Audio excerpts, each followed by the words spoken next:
Hello everyone, my name is Curtis and welcome to the top 10 Games of Gold games. For this countdown, the games that are only going to be counted are the games up to July 2016.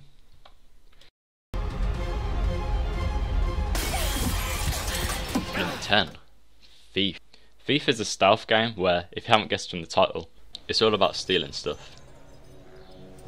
Throughout nearly the whole game, you're just breaking into buildings and stealing whatever you can. I don't really notice the story that much, because of how much time we're spending just stealing stuff, which is kinda why this is at number 10, because although it's fun, I wasn't really paying attention to the story and just focusing on the challenges.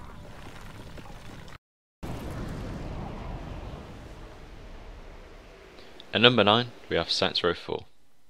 Originally supposed to be the DLC for Saints Row 3, Saints Row 4 uses the same map from the previous game, but includes a large amount of British aliens. Oh, human arrogance.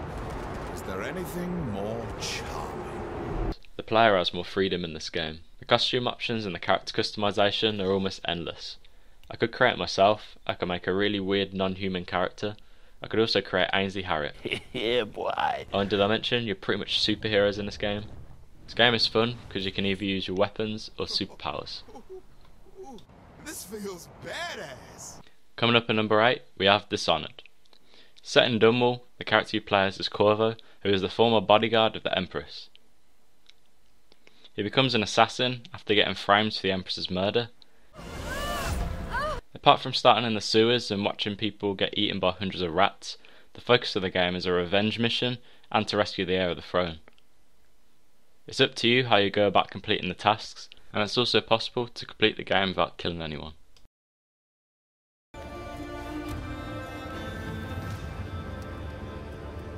Mr. Walpole? Number 7. Assassin's Creed 4. This Assassin's Creed game is quite different compared to the previous games. The assassin in this installment, Edward Kenway, is actually also a pirate, so in the game you're actually also able to pilot ships and have your own group of pirates that can attack enemy pirates in the sea. There's a great deal of ship battles in the game.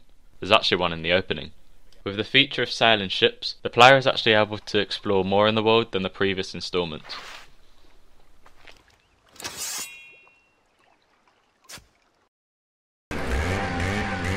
Number 6. Dead Rising 2. There's quite a few techniques you can use to complete the game, which end up with different endings. He plays Chuck Green, whose daughter, Katie, recently got infected in a zombie apocalypse. Part of the story is to go around the mall to find Zombrex, which will prevent her from turning into a zombie.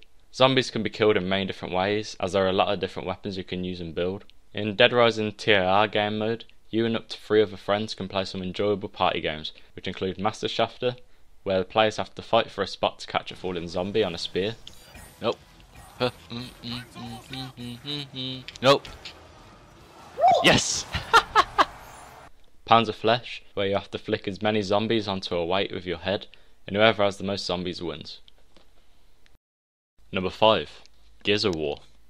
The oldest game out of all the games in this list, originally released in 2006, Gears of War takes place on a fictional Earth-like planet named Serra. The story focuses on the character Marcus, who rejoins the army to fight the horde of creatures that surface from the planet's vortex.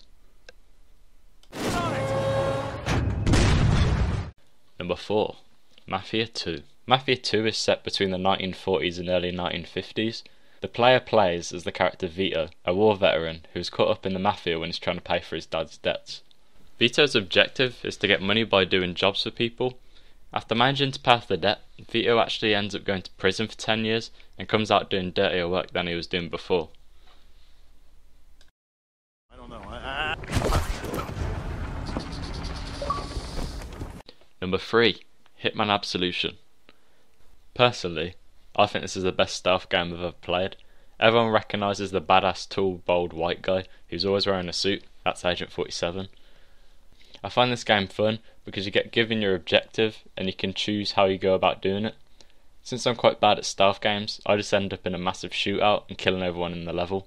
So then I can just free roam the level and get all the collectibles, although that's not very good if you're trying to beat your friend's high score. A famous explorer once said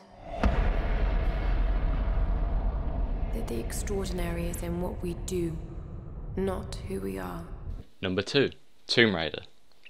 A reboot to the Tomb Raider story, you play as a young Lara Croft who's gone on her first expedition.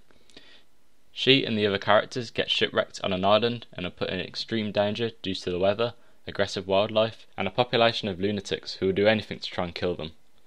Out of all the games on this list, I personally think this game has the best storyline.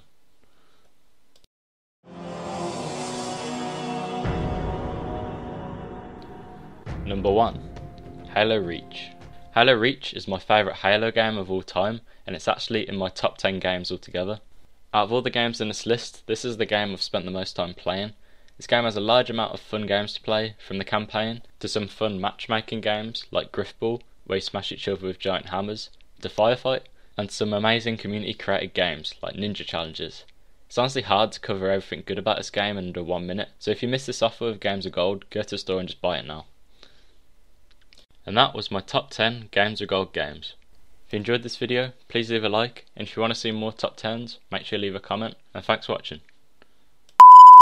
Coming up at number 8, we have Dishonored. Just punched my desk.